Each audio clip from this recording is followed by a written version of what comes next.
Historickým železničným vozidlám nanovo vdychujú život. Členom občianskeho združenia sa podarilo obnoviť aj retrosúpravu bývalého expresu Tatran. Ten sa spolu s dvojičkami stal súčasťou nostalgickej jazdy, ktorá sa začala v piatok v našom meste. Dvojičky sú pýcha tohto mesta. Každý fanúšik železnice vie, že majú osobité postavenie v rámci železníc. Je to taký, by som povedal, technický poklad Spiša. Podujatie je určitá spomienková jazda, zároveň neopakovateľná, nakoľko v minulosti sa jazda dvojičky ako rušňa pre nákladnú dopravu len veľmi výnimočne konala jazda s vlakom osobnej dopravy. My si pripomíname práve túto výnimočnosť týchto rušňov, že občas to niekedy možné bolo. Dnes, keďže už je železnica rozdelená na nákladného osobného dopravcu, tak takéto rušne na osobných vlakoch sa nevyskytujú. Zároveň v Česku sa chystá, určité zmeny sa chystajú, bude tam európsky vlakový zabezpečovač, bude sa prepínať trakčné napájanie v uzle Žilina. To sú technické obmedzenia, kvôli ktorým sa už dvojička v budúcnosti asi do Prahy nedostane.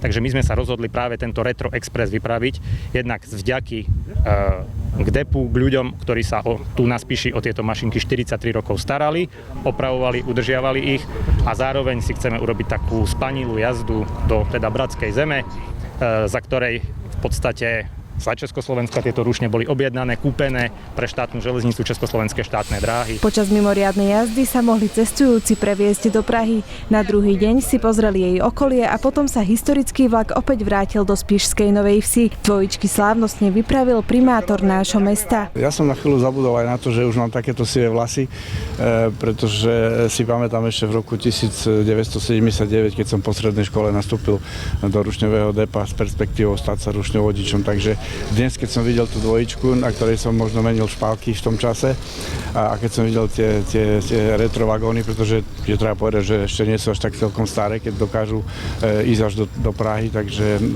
bolo to milé a taký kus nostalgie. Členmi občianskeho združenia železničného klubu Tatran sú predovšetkým nadšenci, ktorým záleží na tom, aby boli historické vozidlá zachránené. Ich ďalším cieľom je sa o túto históriu podeliť s verejnosťou. Záujemcovia sa môžu prihlásiť aj na ich ďalšiu jazdu. Oddychový výlet na Ružín.